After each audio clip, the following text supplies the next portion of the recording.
नमस्कार, मैं हूं हरिशंकर व्यास। सेंट्रल हॉल में आपका स्वागत है।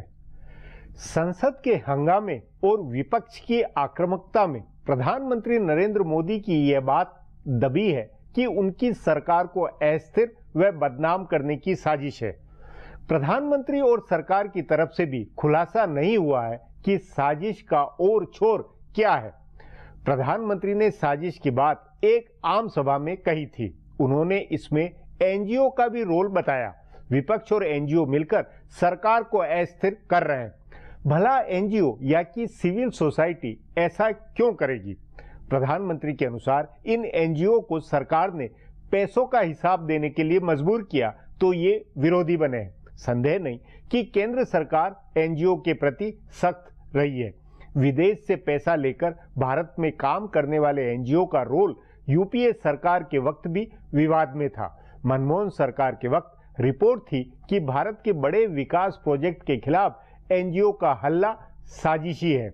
मोदी सरकार ने सत्ता में आने के बाद इन एनजीओ के पैसे और खातों की जांच करवाई। कानून है कि जो एनजीओ विदेश से पैसा लेता है उन्हें सरकार को नियमानुसार जानकारी देनी होती है। इस सख्ती से सरकार ने कोई 13,000 एनजीओ के लाइसेंस रद्द किए। 15 मामले सीबीआई में और कईयों की जांच के लिए राज्य सरकारों से कहा है। अब ऐसा है तो सिविल सोसाइटी केंद्र सरकार को बदनाम करने में भला क्यों पीछे रहेगी? दलित आंदोलन हो या वामपंथी जनवादी संगठनों का शोर, सबके पीछे यदि एनजीओ की सिविल सोसाइटी खड़ी है तो साजिश का एंगल बनता है। सवाल है, साजिश की थ्योरी में राजनीतिक जमात बनाम सिविल सोसाइटी में किसका मूड अधिक आक्रामक है? आज इस पर चर्चा है। इस पर चर्चा के लिए आज मेरे साथ वरिष्ठ पत्रकार प्रभु चावला है।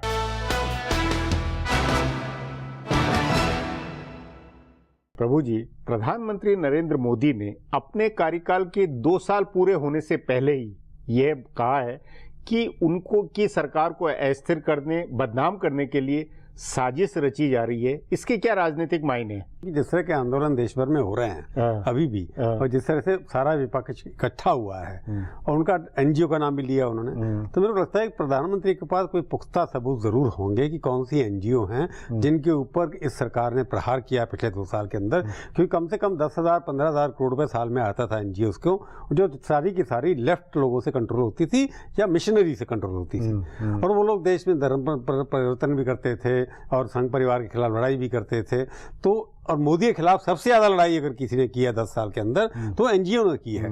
तो उनको लगता है कि वो एनजीओ दोबारा से एक्टिव हो गए हैं, वो उनको डिस्टेबलाइज करना चाहते हैं, बदनाम करना चाहते हैं, ताकि मोदी जो ब्रांड था एक उसकी कमजोर हो जाए, वो मार्केट में, इलेक्शन मार्केट में बिके नहीं। उनके पास पुख्ता सबूत होंगे। ऐसे कभी मोदी इरेस्पॉन्सिबल स्टेटमेंट नहीं देंगे। लेकिन ये आपने भी कहा कि एनजीओ पहले भी उनके खिलाफ करते थे, तो एनजीओ तो साजिश करेंगे ये तो उनको पहले से मान के उस हिसाब से उन्होंने भी एक तरह से कार्रवाई इसी कारण शायद चालू करवाई होगी। ये सिलसिला तो पुराना है। प्रधानमंत्री नहीं थे ना, अब देश का नुकसान वो समझते हैं कि प्रधानमंत्री अगर डिस्टेबलाइज होता है तो देश की जो आर्थिक ग्रोथ हो रही है, जो गतिविधि बढ़ रही है, उसके ऊपर भी रुकावट आ सकती है। तो उनको अपना सोचना ये है कि एनजीओ और उसमें कॉर्पोरेट सेक्टर भी हो सकते हैं, क्योंकि बहुत सारी एनजीओ सोशल रिस्पॉन्सिबिलिटी के नाम से ऐसी फंड किए जा रही है जिनको मिलते हैं तिबेट रिस्पेक्ट मिलते हैं।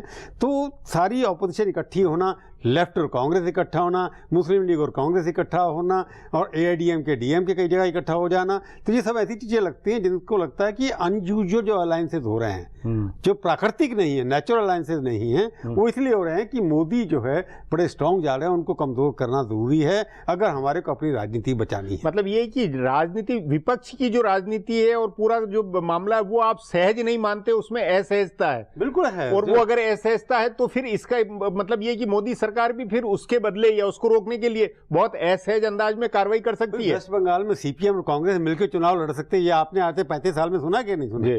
तो हो रहा है। तो अगर ये हो, पर वो तो राजनीति का तकाजा, वो तो राजनीति भाई, अगर विपक्ष क्यों नहीं करेगा? वो करेगा अगर उनको बड़ा टारगेट है तो। ये तो अनयूजुअल अलायंस है ना।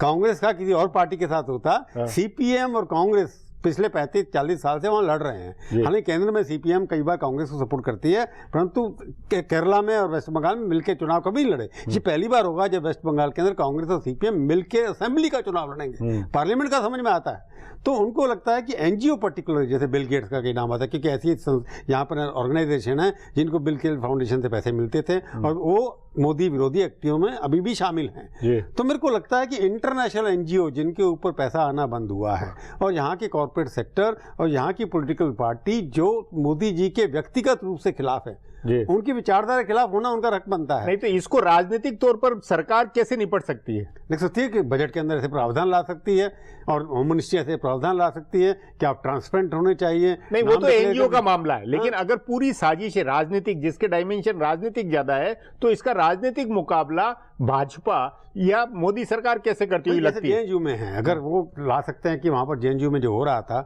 वो देश के खिलाफ हो रहा था, इससे मतलब देश की सरकार को कमजोर करने के लिए, तो वो एविडेंस कोर्ट में प्रोड्यूस कर सकती है, पब्लिक स्पेस में ला सकती है। क्योंकि अभी क्या हो रहा है कि मोदी की अपनी पार्टी के लोग भी उतनी तरीके से रख नहीं पा रहे हैं जोर से बात, उनको इस बात का भी दुख लगता है मेरे को। उसमें ये नहीं लगता कि कुछ मोदी सरकार के भीतर, भाजपा के भीतर भी कुछ साजिश या एनडीए में भी हो सकता है उनको अपने अंदर पार्टी, जो कि जिस तरह से डिफेंस जो है आ नहीं रहा उनका सरकार की तरफ से, कई मंत्री बोलते नहीं, कई बार पार्टी के बड़े बड़े नेता भी इतना नहीं बोल पा रहे क्योंकि उनके पास या तो इन्फॉर्मेशन नहीं है या उनको लगता है कि वो बोलने लायक नहीं है। तो पार्टी के अंदर से जिस तरह से बचाव होना चाहिए, जैसे स्मृति ईरानी पार्लियामेंट के अंदर जिस तरह से उनका लोकसभा में भाषण हुआ, उससे ही लगता है कि वो काफी आक्षिप्त थी, उनके ऊपर काफी आक्रमण किया गया। तो स्मृति ईरानी का भाषण और मोदी जी का स्टेटमेंट दोनों को मिला के पढ़ा जाए तो ऐसा लगता है कि देश के अंदर वाकई उनके खिलाफ कोई षड्यंत्र हो रहा है, जिसके लड़ने के लिए जो आपने कहा क्या कदम उठा सकते हैं। एक तो फाइनेंशियल कंट्रोल रख सकते हैं, पाइपलाइन बंद कर दो फाइनेंस की, दूसरा होम मिनिस्ट्री के माध्यम से उनके खिलाफ पुख्ता सबूत खड़े के केस फाइल करें, उनको तो जस्टिस के सामने लाया जाए। और नहीं, पर इसमें कई लोगों का विपक्ष में ये है कि कुछ आपातकाल, कुछ मतलब बहुत बड़ा खतरा मानते हैं कि टकराव उस सीमा तक जा सकता है। ये संभव है? आपातकाल देखिए विपक्ष और खासतौर पे मीडिया का एक वर्ग ये बहुत तरह के खतरे बता रहा है। कुछ मीडिया तो इतने सब कर रहे हैं, देखेंगे फ्रंट कवर देखेंगे, ऐसा लगता है बहुत लड़ाई छिड़ दी है कि बिल्कुल आपातकाल नहीं लगाएंगे, क्योंकि मोदी को लगता है कि वो मुख्यमंत्री रहे हैं और पार्लियामेंट नहीं चलेगी, उसके बाद भी प्रधानमंत्री के पास अनलिमिटेड पावर है कॉन्स्टिट्यूशन के साथ। और कंडक्ट ऑफ बिजनेस रूल देखें आप, तो उसके अंदर काफी सारे कर सकते हैं। मेरे को लगता है कि टकराव चलेगा और जिस तरह की उन्होंने कहा कि भारतीय जनता, जैसे अखबारों में पढ़ा है मैंने कि उन्होंने कहा भारतीय जनता पार्टी आप मुकाबला करो, डट करके करो और राहुल गांधी के ऊपर अटैक करो, ये भी कहा गया है। तो मेरे को लगता है कन्फ्रंटेशन आने वाले दिनों में, क्योंकि 7 चुनाव आने वाले हैं, यूपी का चुनाव आने वाला है, तो ये भाषा और बदलेगी और आगे बढ़ेगी और इसके अंदर लगता है कि षड्यंत्र को आगे ले जाएंगे, कहेंगे कि मेरे खिलाफ षड्यंत्र हो रहा है, ताकि सिंपैथी असेंबली इलेक्शन में उनको मिल सके। नहीं तो उसमें ये नहीं लगता कि इससे पूरा सचमुच पूरा विपक्ष लेफ्ट से और ज्यादा गोलबंद होगा? नहीं, अगर गोलबंद होगा तो इनको फायदा भी हो सकता है उससे कि सारे जिनका कोई अपने सिद्धांतिक उनके ऊपर मेल जोल नहीं है, फिर भी मेरे को निकालने के लिए व्यक्ति के कारण हो रहे हैं, व्यक्ति के कारण होते हैं। आप मेरे को वोट दोबारा से दीजिए, मेरे को स्ट्रांग बनाइए, ताकि इन लोगों को अपॉर्चुनिस्ट जो अलायंस है, अवसरवादी जो लोग खड़े उठे हैं, उनको मैं मुकाबला कर सकूं। जी प्रभु जी, बातचीत को यहीं समाप्त करेंगे। प्रोग्राम में आने के लिए बहुत बहुत। हमारा प्रोग्राम अब यहीं खत्म होता है।